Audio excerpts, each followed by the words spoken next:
Okay. Well, welcome to Artale channel. Welcome everybody to the Artale channel. Okay. Just a quick intro about Artale. We are a YouTube channel that recently started, and we are started by a couple of CalArts students. Our goal is to connect with artists and talk to them about art. So we're super excited for today's conversation. Yes. Very excited because we have the one, the only Andy Cung here. Yeah, thank you for joining us today and talking to us. Thanks for having me. I'm super excited. Yes. All right. So let's get started, right? Yeah. And if you are in YouTube right now, if you have any questions, feel free to just drop them there, and then if we have time for Q&A, we will go to that.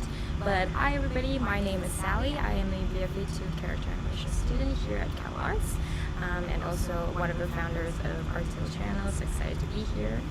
I'm David. I'm a fourth year here at CalArts Character Animation, and yeah. So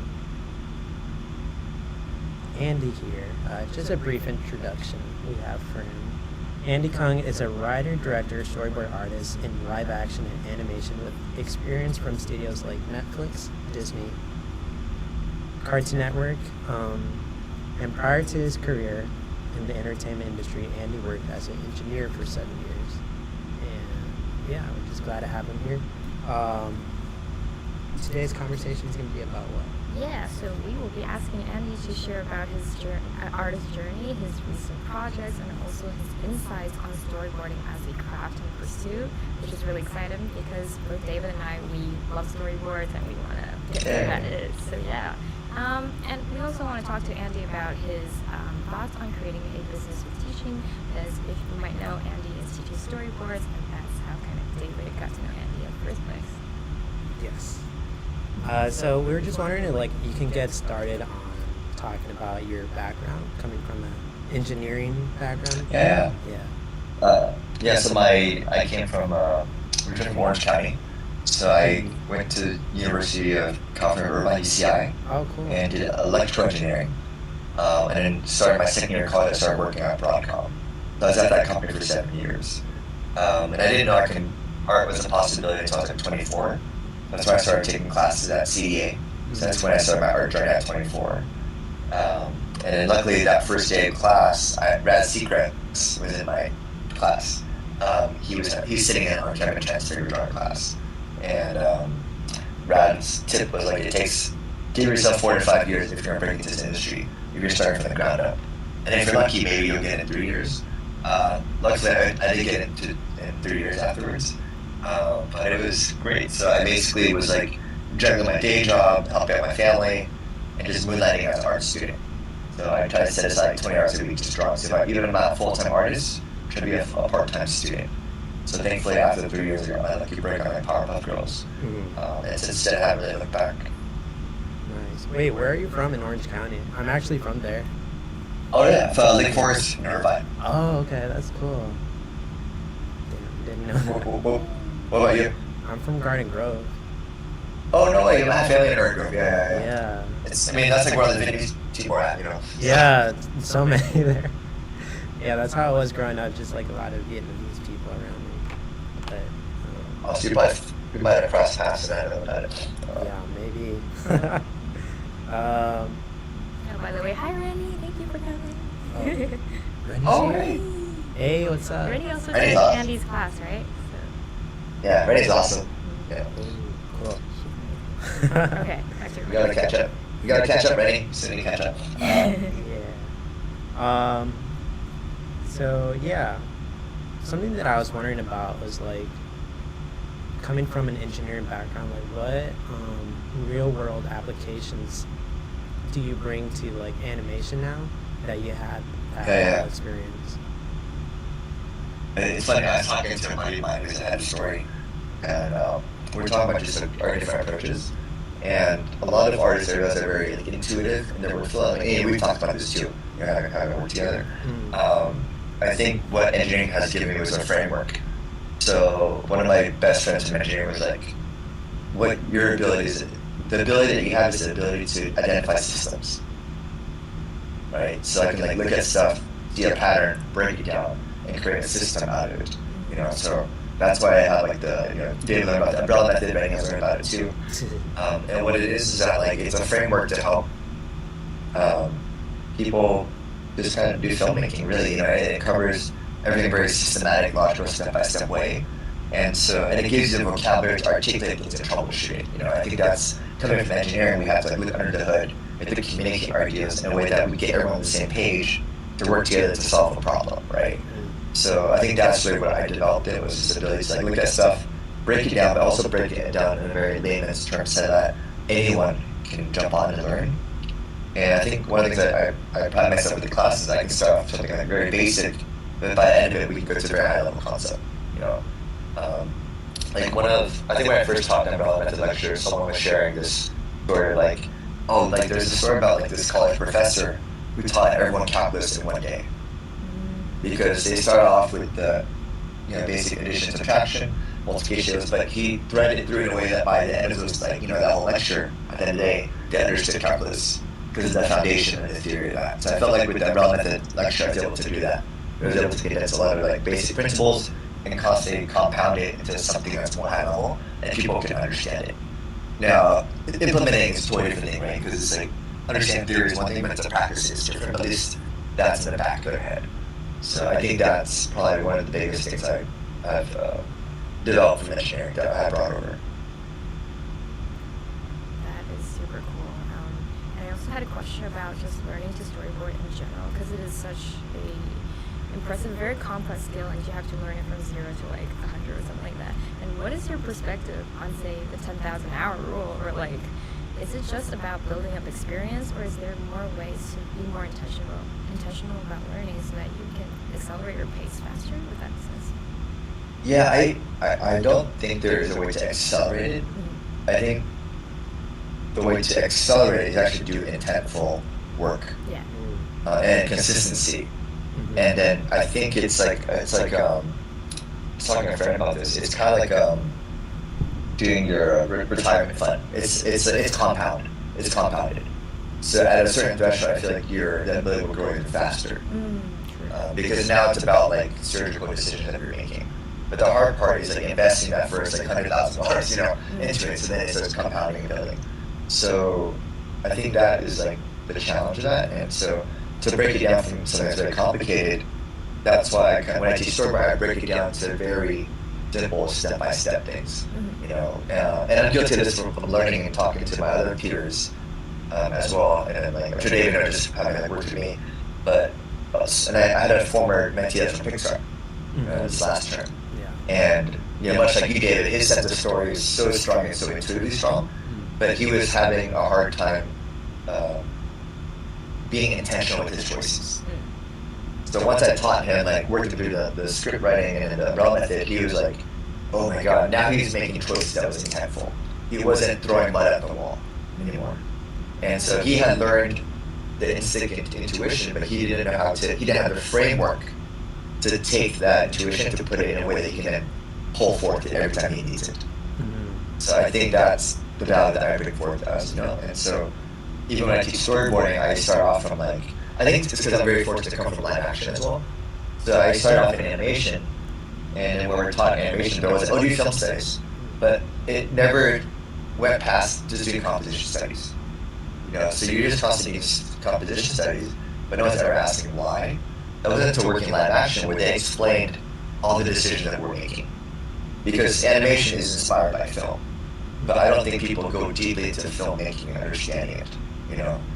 So now when I look at films, I tell people to study coverage, study editing, study blocking, acting, the writing. Don't just what is a film study? And most of the time when you're in art school, you're like, do 100 thumbnails. But that's just the very surface level of it, right? Mm-hmm. The other hard part is that in filmmaking, a movie is written 3 times: in the screenwriting, in the shooting phase, and the editing phase. As a storyboard artist, we're doing editing and shooting at the same time because we're drawing it, right? So in live action, you get your coverage and you do 20 takes, 5, 10, 20 takes, and you edit it in an editorial. But for us, we can't draw 20 takes of a shot, right? So we have to edit on the spot. So you have to be really strong at shot designing. And it's very hard for someone new to learn all this at once, right? So when I teach, I go from, let's start off from a theater standpoint, the theater stage play. So I'll give them a script, we're going to break it down, but we're focusing just on acting and performance and blocking. You don't need to worry about cutting. So once we do that, they understand the blocking of the characters, the acting. Now I'm like, now let's focus on a multi-cam setup, where this, like, as if it's like a sitcom, right? You know, you have your close-ups, 2 shots, 3 shots, wide shots. Within those 4 shots, I want you to create an edit on that. So I'm teaching them film coverage and editing, right?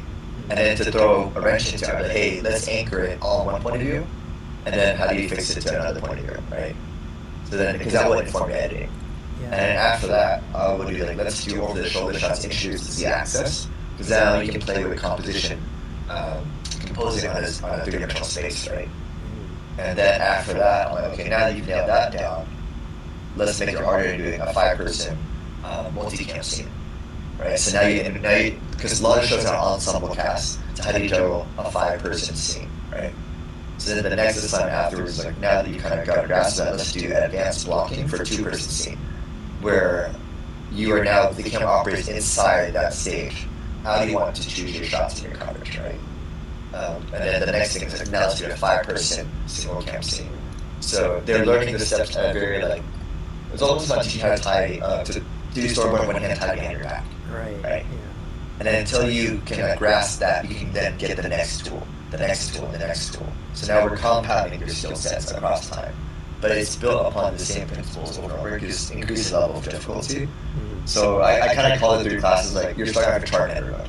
You know, that's like the sitcom theater mode. Then the Charmeleon mode is like that hybrid of like Steven Universe, where it's like single cam but also multi-cam, just for the budgets of TV animation, of TV theater. And then Charmander, or Charizard mode is like cinematic, Game of Thrones mode, single cam, you know, they want a feature, right? But we have to kind of step it out.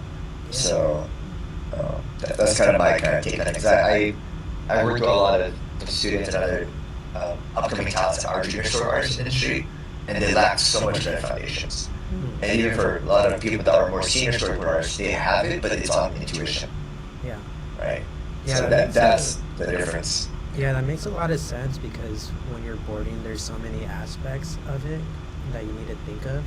And just like by breaking it down, like how you're talking about, like, it makes it easier when, I don't know, like maybe you'll be thinking about how entertaining you can make it by having that camera on like a one flat background. Like you're able to think about that then, and then move on to the next step by adding like perspective and just making it more dimensional. But yeah, that's really helpful.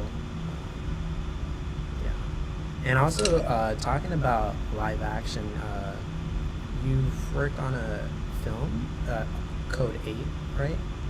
Yeah, we worked on the Code 8 trilogy, and then I worked on Quiz Lady, which is we just won, like, that was awesome, we won Emmy this year for that movie. And then we did, I worked on also like pilots for shows like Asian Baby Girl, worked on Under the Bridge, North from Queens. I just wrapped up on some like independent movies right now. I'm working on right now too as well. I helped out on. But it's great. Like live action is like, I never went to film school. You know, I'm very jealous of you two who have to go to CalArts and have the opportunity to be like, immersed in that. So my film school was like working with the DP and the director. So they really helped hone in a lot of the holes I had in my storyboarding career in animation. So because you basically be sitting with the director and the DP. And the DP would train me to be like, where do you want to put the camera, Andy? And I'm like, oh my God, where? I think we should put it here. And she'd tell me why. Yeah.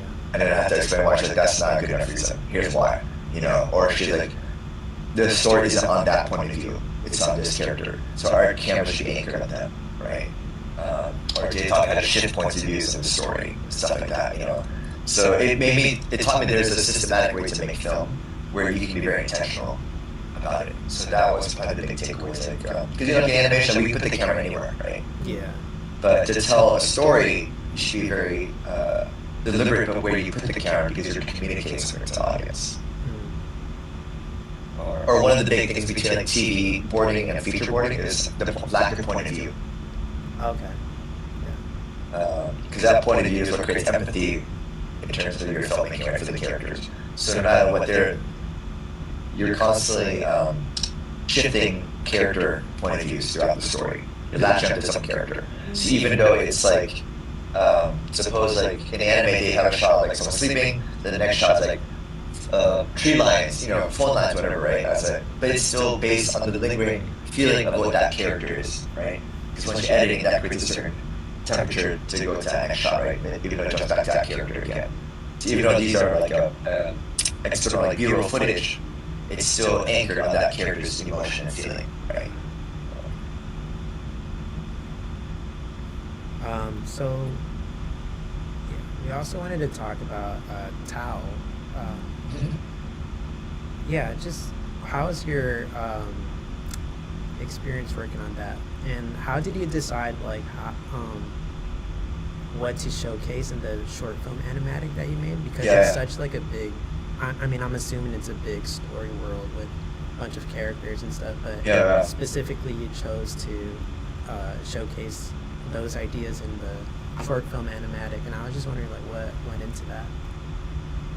Yeah. Was the first question like what got me to doing that, or there's a couple questions to that? So just trying to Sorry. I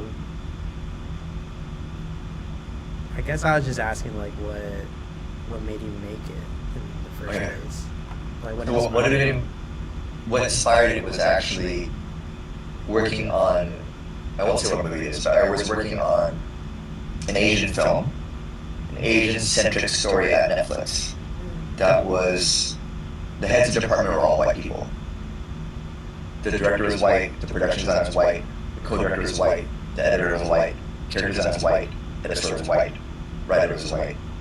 And I was like, wow, like, and then I remember watching the screening, after hopping on for a little bit. I was like, oh, this is made with such a white gaze. And I was like, wow, if I don't start learning how to write, we won't get stories. We won't be able to get people in those positions. Because story is like such a big thing. Learning how to write is such a heavy to have control over your career, So I was like, wow, like if any of us don't start learning the ability to get into those rooms, how can we tell our stories, right? So that was when I was like, okay, just like how I did that 4-year plan to do career change art, engineering to art, I'm gonna create this 4-year plan to learn screenwriting. So I started learning screenwriting at the age of 30. And I told myself, I'm gonna give myself the grace of 4 to 5 years to hopefully be a somewhat decent writer, right? So every decision I made within those 4 or 5 years was like, career-wise, how can I gear myself more towards that path? So I actually focused more on board-driven shows to get more reps in, right? That was one way to get more development on that and get writing credit as I'm learning and growing, and getting more into like feature space to focus more on story and like the more bigger scope of the filmmaking aspect and do more of that actual work. The other supplement and everything was like doing improv. So I took improv for like 2 years, studying like improvising, sketch writing, character work, and then I started taking screenwriting classes. So I did that for 2 years. And the culmination of that was the final product of the Thao short film animatic. And I know it's like not perfectly, but I think it allowed me to test a lot of the theories I had. That's how I developed the neural method, was through all that stuff. So mainly it was like to basically to tell the story I want to tell, that I want to see. And even if it doesn't get animated, I had that short film and I got to live with it and tell that story and share it with the world, right? So it served many things, just to help as a calling card to advance my career, but also to help learn and take these things that I've learned and see if I can apply it and solidify this stuff and use it to help teach as well, to assess these theories I had. And then for me, it proved to me that the umbrella method worked because I implemented all the sequences and scenes of it, and so now we're readapting Thao to a feature. Oh, cool. So it's like I just finished the first act. We should have the first draft done next month. So it'll be like an 80-minute feature, and it's been great. Now that I'm learning, like working with you, like the last 4 years, I've been really learning how to like focus on short format, like scene work and sequence work. So now I'm learning the feature version of that, and a lot of the principles still carry over. If you can write a solid scene, you can definitely translate that over to like a solid macro level, right? Because the principles are the same, but it's just on a bigger problem solving level now. Right. That's cool. Yeah, that's really exciting. And we wanted to pivot to talking about storyboarding and your creative process when approaching like a storyboard. So when you have, say, an idea for like a board sequence, how do you start out? Do you write a lot? Do you think a lot? Or do you just start drawing? Yeah, I mean, I actually use all those things. It just depends on what comes first. Because sometimes like, my brain will think faster than I can write. So I'll just like thumbnail it down. Or sometimes I need time to like sit and marinate on it, right? So it's different for everyone. I remember early on in my career, I would focus on, I was more focused on cool shots. And then like, I worry about acting afterwards. Now I totally shifted that. Now I go character first.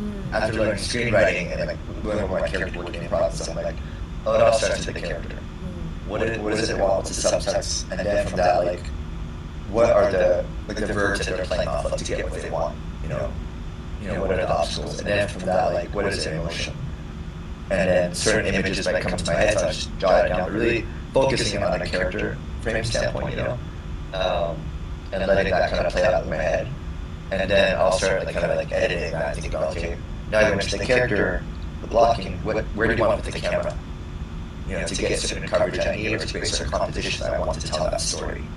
And really letting that visual storytelling supersede the story as well. So that even though there's no dialogue, you can totally tell what is going on in my boards. Like I'm pretty like strong believer that if you turn off the audio, you should be able to track everything still.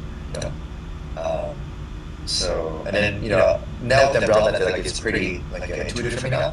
So I'll only use it when I need to troubleshoot something, right? But most of the time, it's pretty, I can have a good grasp of it now. But that's pretty much my thing, is like, trust my gut, go with my intuition, and then use my pragmatic skills and, the logic to help support that, and troubleshoot it. So I think it's a balance of both, right? So go off your gut, and then use your fundamentals to help workshop it. And then once you get that to a certain standpoint, take a step back, use your gut to feel it and see if it feels right or not. And then ask yourself, why does it feel right? Okay, let's go back to fundamentals and rework it again. That's super helpful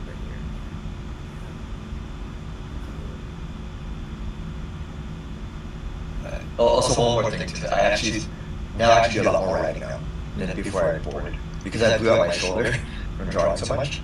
So I try not to draw unless I have to draw.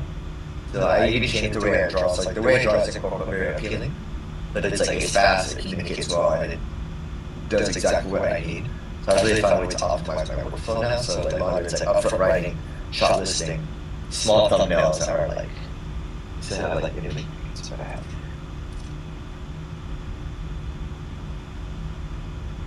Like literally, I'll just do thumbnails like this. Are really small, but like it's very clear the compositions and lines, the shapes. And what I'll do with that is like I'll cut those thumbnails and put it on Storyboard Pro, and then create an edit off that. Right. But it wouldn't be timed up. I would just look at the shot and hold on it, depending on like in my head how long I think it would be, and get a flow of it. And then once that locks, that shot design locks in the edit, then I do all the poses over that. But the poses isn't like it's just like little stick figures just moving around just to get a flow of the edit, right? Of the timing. And then so then by the end of that I'll have like a rough cut of how it feels timed out. So even though the drawings aren't cleaned up, it still plays out well. And I don't have like little dot eyes to show like shadow transitions and like expressions, micro expressions. Once that locks, I'm like, oh, this story's good. Now I just go on autopilot and clean it up now. Because all the brain work has been problem solved. Or all the issues have been figured out.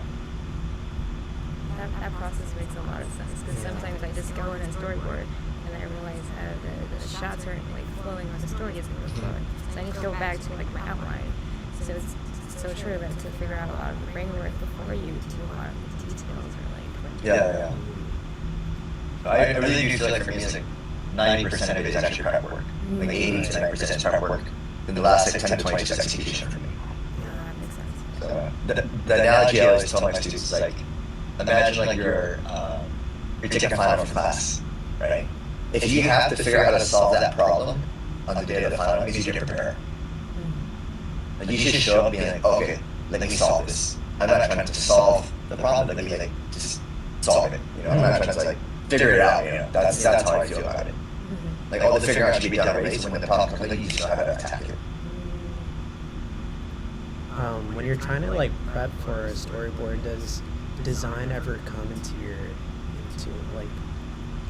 your mind of like something you need to figure out? Because when you're trying to place a camera somewhere, I don't know, sometimes I struggle with like, okay, well, I have an idea of what I want the characters to be and just like what kind of perspective, but the background is usually empty, and so I feel like that's a design problem, but I don't know if you ever run into that. It's funny because actually, live action, I learned that like that background doesn't really matter. Oh, okay. It does help to support. It does meant to support the story. Yeah. But in terms of like, if you're looking at the story, it's like what you're focusing is on the character and the blocking, right? And then in the background, just to support the composition and then the vibe of what you want.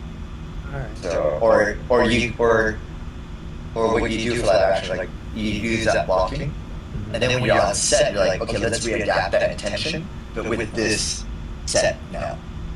Because the set will give you like, maybe like instant foreground objects, composure shots, right? But the DNA of that is there.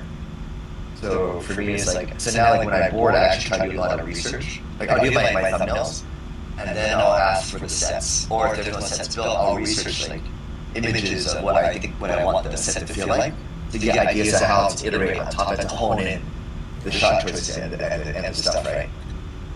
So it goes back to like, that intention and then like, again, iterating. But I don't want to juggle all that at once, I just kind of separate and then there, okay. Alright. That makes a lot of sense. Did you ever have like an aha moment when you were first learning to storyboard, or like one big lesson you want to share about storyboarding that really helped your learning going forward? The big thing for me is screenwriting. I took a class, and this is why I teach screenwriting to my students, because the big aha moment I had was like I was taking a writing class, and the teacher was an actor and became an actress and became a writer. So she said, I'm going to teach you Stanislavski for screenwriting. And the big shift was understanding that the question of like, story was asked, what does the character want? We never asked, what are they doing to get what they want? So what are the verbs that they're playing? Like the analogy I always use for class, like, if a parent's child is crying, the parent might start with asking the kid, is everything okay? That doesn't work, so maybe they start bargaining with the kid, right? That doesn't work. Maybe they start pleading with the kid. That doesn't work, so they start threatening the kid. That doesn't work, and they discipline the kid, right? But there's an escalation of that, right? Mm-hmm. So in screenwriting, what I noticed is that like, so what the teacher said was that like, every time there's a change in the verb, it's called a beat change, right? Because you're changing tactics to get what you want, because that didn't work, right? So I was like, wait a second. I started thinking about all the movies that I've watched. I was like, wait. But I think if there's a beat change, there might be a camera shift. So I asked my teacher, hey, if there's a blocking shift, is the camera shift with it? I said, well, yes, because the camera has to accommodate for the shift in the performance now. And that's when I was like, that's what it is. That was the word I was missing. Was the beat change in the verb source. And now when I see it, I can't see it now. I see the camera shifts, and those are the emotional turns in the scene. I didn't have the words to articulate it. And then, because of that, like, now you can anchor your shot design for coverage to create the direct structure and visual storytelling.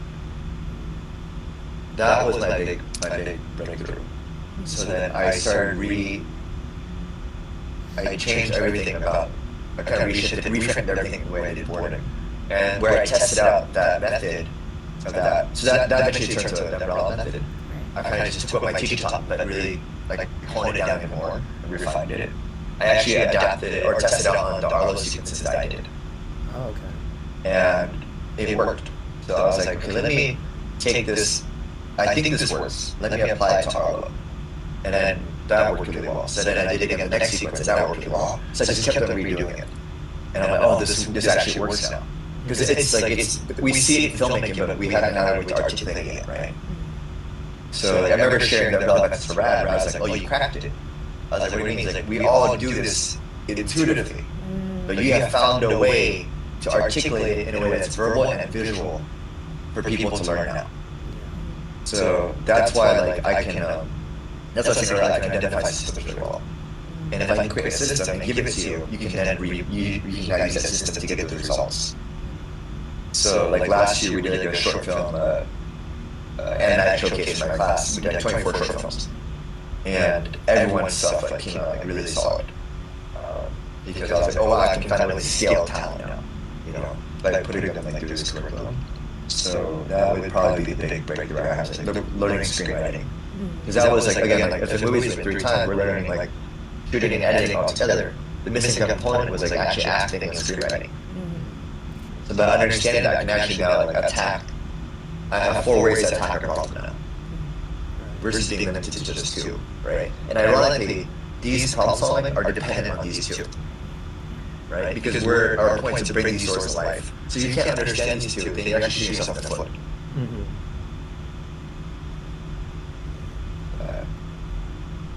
That's why screenwriting class is important. Yeah. That's why, like, with you and we guys, like, man, you gotta write. Because I can't edit your stuff without the script. You know? Yeah, that was something I needed to learn when I was like your mentee. Yeah, because I was just going off of intuition pretty much. Yeah. But yeah, my process has changed for sure. Like now I outline everything and write scripts before I even start drawing. That's awesome. Yeah. Because you can edit so much and problem solve on that script without having to draw. Yeah, exactly. So I wanted to ask you, like, something here at CalArts, especially among the 3rd and 4th years, that I hear a lot of discussions about is whether we should be focused on a portfolio to make, or a portfolio to get a job in the industry, or focus on making a film at the end of the year. And I was just curious about like your perspective on like how you see student short films and portfolios. Like, what do you think about them? I think it's dependent on the context, each situation where the student wants to inform themselves. You know, like, I think there's pros and cons to both, right? Yeah. So it just matter what you want. So like, you know, you can do a short film to be a portfolio work, you know, and showcase that. But I think, for example, like a short film, I'd be a lot more time consuming. You might spend a whole year doing a short film. I'm just like throwing it out there, right? But within that year, you can make like 2 or 3 portfolio like animatics, right, for work. So it just depends on what you want, you know. So I think there's pros and cons to both, you know. So it's just a matter of like, you know, what do you want to do? Right. Because I think the whole idea of making a short film is awesome. In fact, to take it through, like, from you only have to bring it to life. What a gift that is to give yourself, right? That you have the ability to craft something in your hands and bring it to life. Fully done, you know, like with color and animated. Because a short film animatic only goes so far, right? It ends up being animatic. It's not a fully like finished thing, which has its own gift as well. Yeah, no, it's definitely like a gift, like you said, to be able to make a short film while we're here at school. So, and yeah, like you said, it's up to everybody. But that's just some talks that I hear about at school.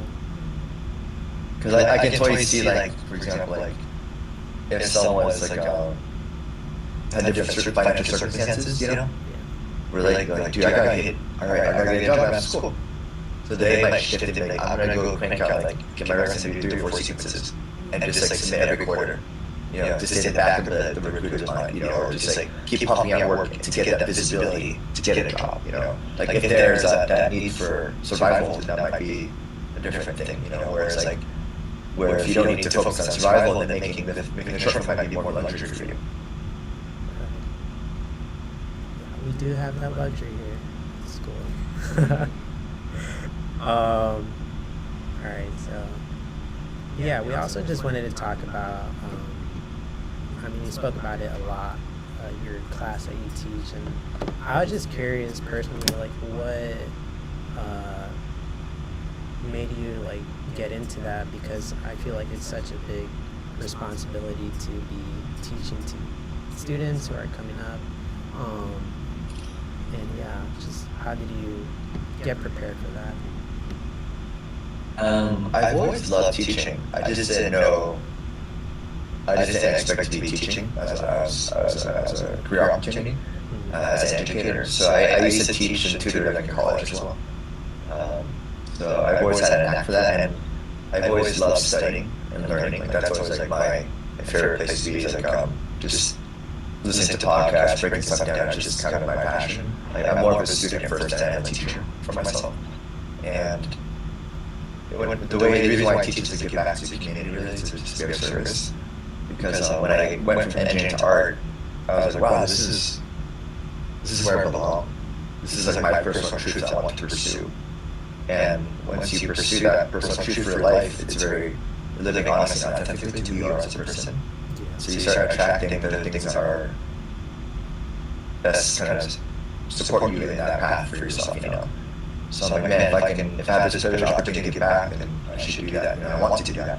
If I can help, give people the tools to be on the path that they can be, so they can be, meet the right people in their lives, have the right opportunities in their lives, So that was probably one of the big things. And I've been very fortunate, I'm very upfront in terms of what I teach. Whatever I learn from my directors, who are like the top people, on the planet doing what they do, I absorb it and I give back, So for me, it's just how can I help you be of service to you and make you allow you the opportunity to grow for yourself, Like my whole thing as a teacher is like I would love to see you be a critical thinker, so you can create your opportunities for yourself, right, and put in that work.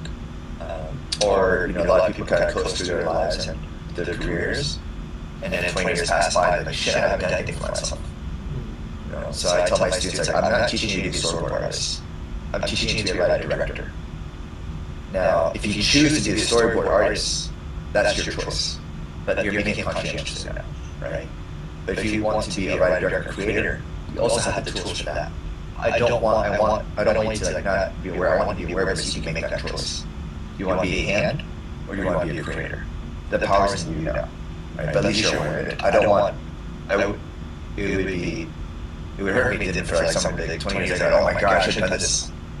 But they didn't have that potential. And I think being as an educator, there's also a responsibility in terms of being careful what you say and what you do, and what type of example that you lead, for people to see. So I do think, take it with great responsibility, for sure. Yeah, it's really great. Could you talk a little bit about branching out outside of industry to start your own side hustle, especially in the climate we're in right now, where maybe the industry is in a bit of a slump, or is it important to branch out? How would you advise people to not just laser focus on maybe one role? I think it's great to branch out, for sure. I think the climate is definitely changing. I had talked to a friend about this where I don't know if, Dave, you were at Lightbox, but so there was many generations of artists at Lightbox. There was there were ones in their 50s. There were some people there that were from Pixar that were there for 30 years, and then they had the recent layoffs, so now they're kind of scrambling. So it's very hard because they had this. Every generation has its own pros and cons. I feel like the pros of that generation is you can be at a company for a really long time, but the issue is that you kind of forget that can be pulled from underneath you anytime, right? So it does get pulled underneath you, you may not have been prepared for it, Whereas I think the current generation where you're at, I was in that transitional switch of my last project that was long was Powerpuff Girls, 3 years, and I was like, this is probably the last time I get a gig this long, and I was right. Ever since then, it's been I've had 2-day gigs to 9-month gigs.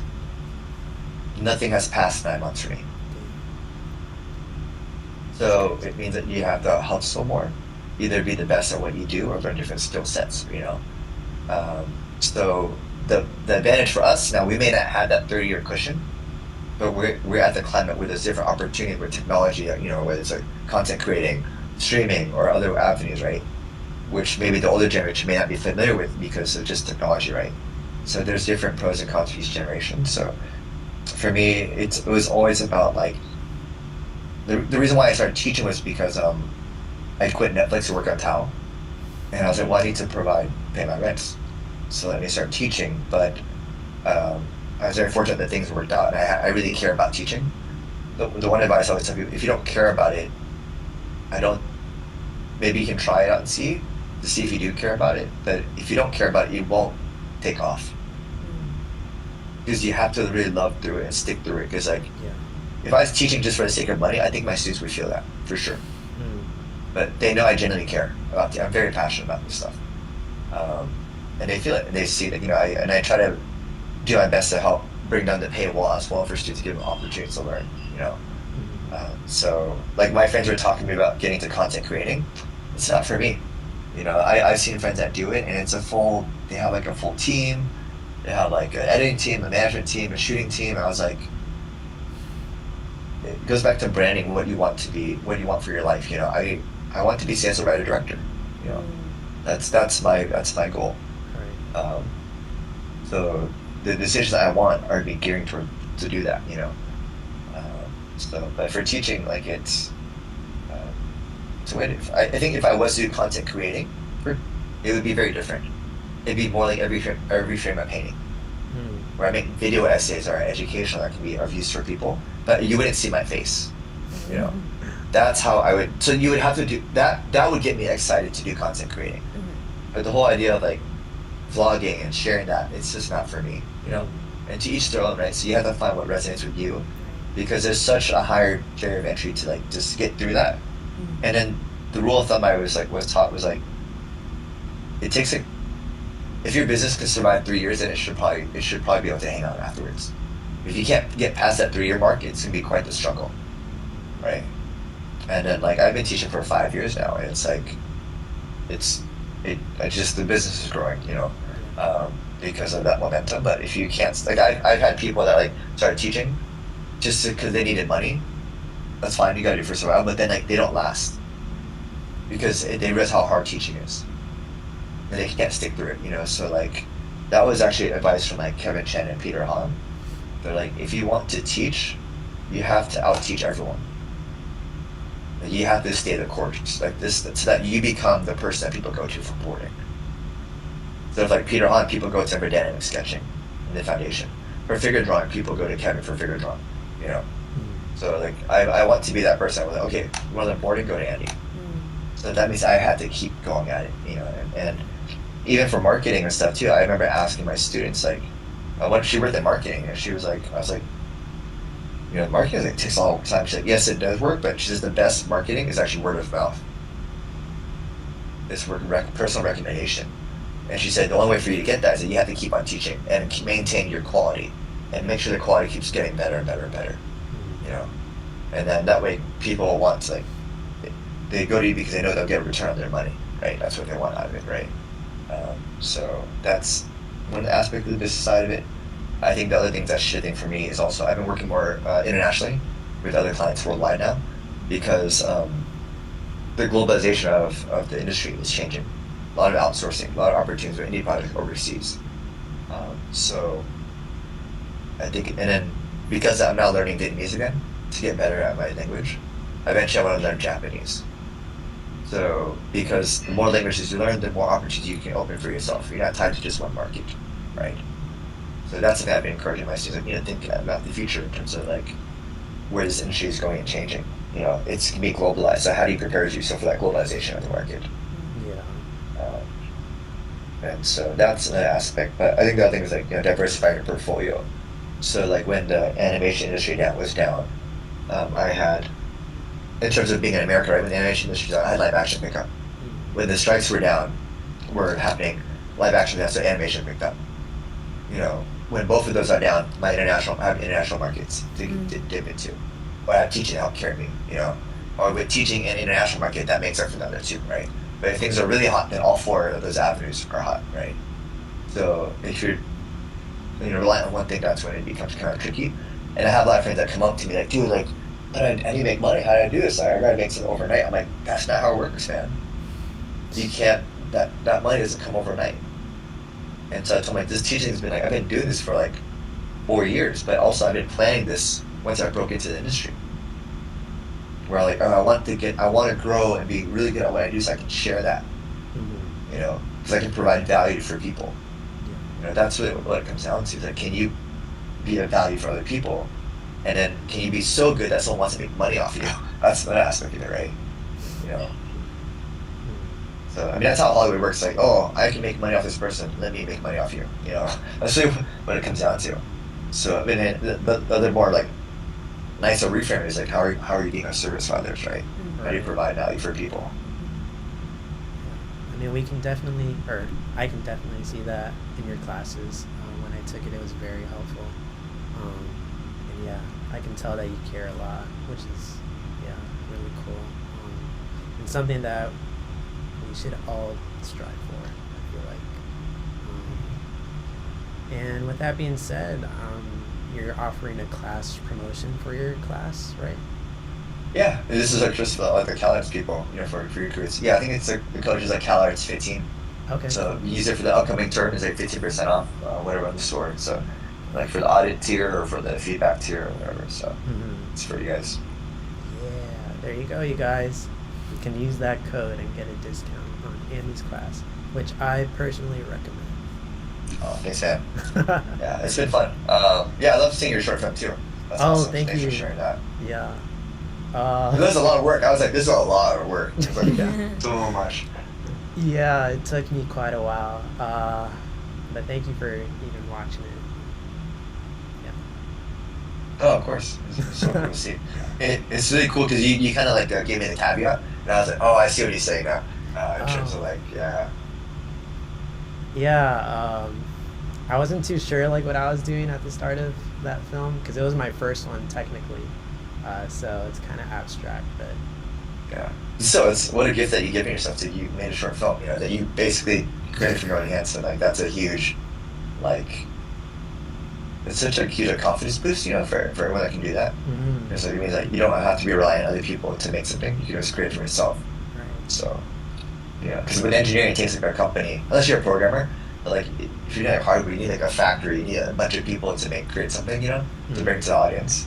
But I think as an artist, we can just like literally draw it with our own hands and put it online. Yeah. It's a lot of hard work, but it's definitely rewarding. Anything else you need to ask? I think we're good. Yeah. Was there any questions in the Q&A? Or? No questions. No questions. But it's okay. Wait. Let's ask. Rennie says hi though. Oh, So- Are there any questions? Are there any guys? questions? Probably not. It's okay. I think we got into like a lot of really good information, and also presented it in a super clear way. So that was super awesome. Yeah. Awesome. Yeah, thank you for your time. Yeah, it was super helpful.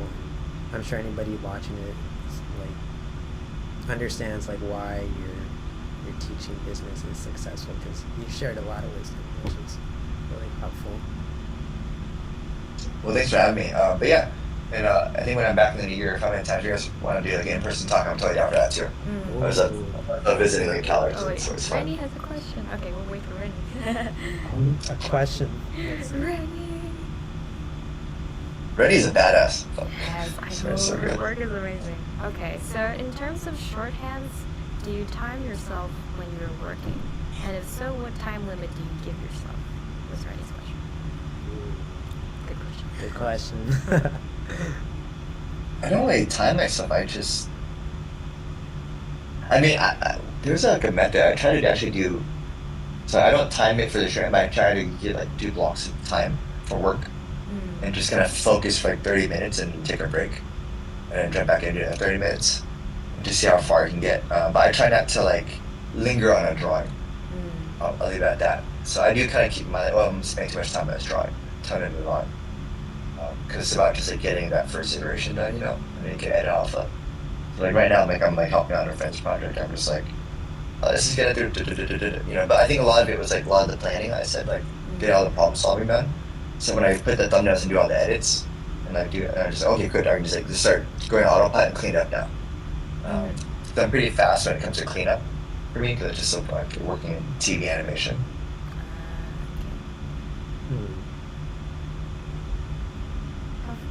How fast are you when like per frame when you clean up? I'm curious. It depends because like some scenes are like it depends on the complexity of the panel. Sure. Because if it's like Powerpuff Girls and it's like they're just circles, I can knock through like I don't know, like if it's like one drawing, I can find like one character a panel, then I can probably do 300 a day. But if it's like a crowd shot, then that's different, you know, like, you know, and then like I worked on Transformers, like Earthspark, that's totally different. Because like the character's so angular, it's like even with the shorthand, there's still a lot of strokes, right?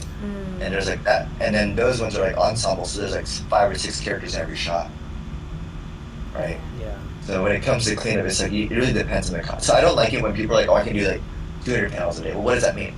I can draw 200 circles in a day easily, right? But what's the context and how complicated is the shot, right? Yeah. You know, if it's something that's like a Z-axis where it's like transforming, moving towards the camera, like shit, like now I have to like think about how do I turn form, so my brain has to slow down now, right? Whereas Powerpuff Girls, it's a flat graphic shape. It's like I can crank through this easily. But on Transformers, like it took me like definitely some time to get through it, but I can still move at a pretty steady pace. So the way I kind of do it is that I'm very fast at problem solving now, just through like the reps of editing. So like I think they gave us like 3 weeks to do the roughs. I think I got it done in like 2 weeks. So I can use the extra week to start cleaning up ahead of time and start pacing myself. So I think I just try to make sure like I try to just like I kind of just like I break down the sequence. Like, okay, what is the most complicated sequence, right? And I just kind of like rate it like, you know, like on level like 1 to 4. And after that, I figure out how to budget my time based on like the sequences and the level of difficulty. And a follow-up question to just that was like, do you have any advice for like faster or more effective shorthand? Because like when we're drawing or like doing our portfolios, sometimes it's really hard to figure out a shorthand where it's effective and it's pretty and it's fast. My shorthand's fast, but it's not pretty. Or like clear, yeah, clear. Yeah, clear. I think it just comes down to your fundamentals of drawing, and figure drawing. Like, and just this is mileage and reps. But I kind of I learned to like create marks that we let the audience infer a lot in their head. Like, can I share a screen? My screen really quick, just to show you, Yeah. if you don't mind. Super helpful. This would be an example. Can you see this? Yeah, we can. They can't. They Oh, wait. So I do. Oh, shoot. Wait, Oh, they can't see it. Yeah. Are they? Oh, okay, never mind. Well, I'll just show you and then you can see Actually, it. they probably can. Maybe it's not loading yet. Yeah, it's okay. You can show It's it. fine. So like, for example, like I always do this type of mark for my mannequin. They can see it. Are they good? Right? Yeah. Like this thing. This gives me the underdrawing I need for my mannequin. Because like this line represents the neck, this can be the ear. But I don't need to draw that, right? And I don't draw this part of the neck because it's not necessary. This is already anchored here. So already you get the gesture of what you need right there, right? And then this line right here, depending on where you position the features on, it can shift now, right? So like if I put the eyes here, your mind will start inferring, like based on this is the midline. Your mind will, and this is the back of the head. And that bend right there, do you see that? So then your eyes can infer all that, right? But let's say that I took this again and did the same thing.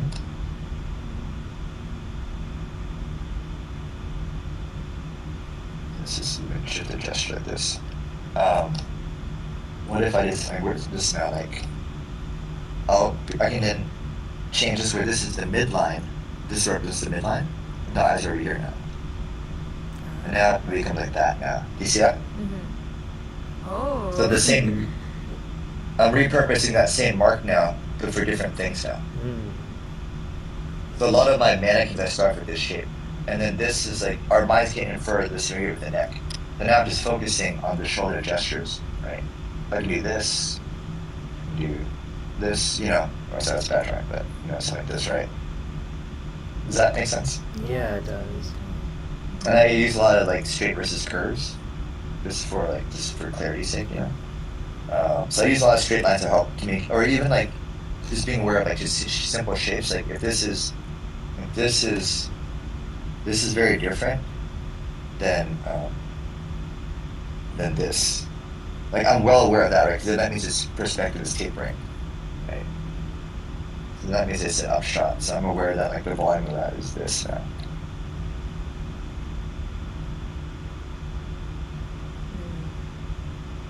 Right. So a lot of it goes back to like understanding the marks that I'm making, And just like I can show you these boards. Like, I'm just communicating that everything is there, right? You actually get a sense of everything.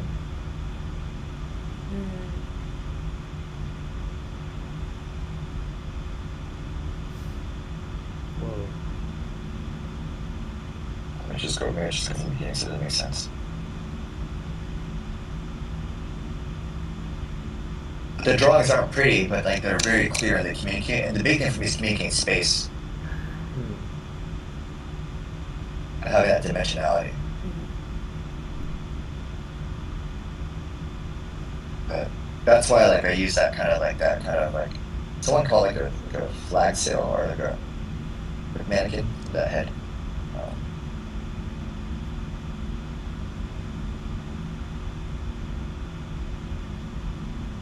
So you can see, and if I want to make it more refined, I can just carve out more, like if I want it to be more like this, then just I'll have to use that. Right.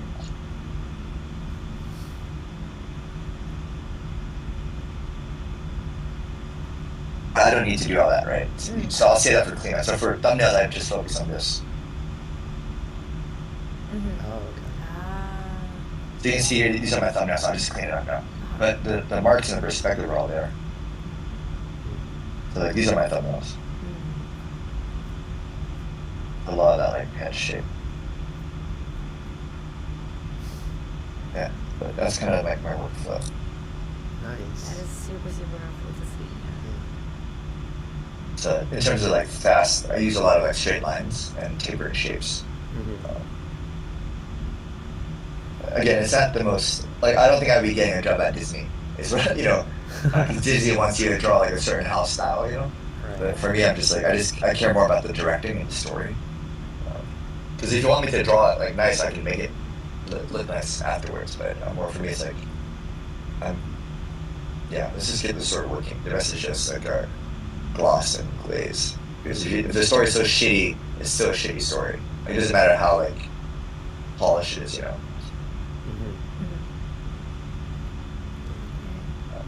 That was a Yeah. helpful Any other questions? I think that should be it. No questions in the But chat? thank you, Randy, so much. That was a really good question. Yeah. Okay, we're good. We're good. Yeah, we're Great good. questions. Well, yeah, just thank you for your time again, Andy. That's really great. Awesome. No, thank you. Thank you so much. It's so fun chatting. But yeah, I wish you all like, good luck in the next term and happy holidays. So. Yes, thank you. Same to you. So, all right, we'll keep in touch. All right, thanks, David. Thanks, All right, I Thank will. you. See you. See ya. Bye.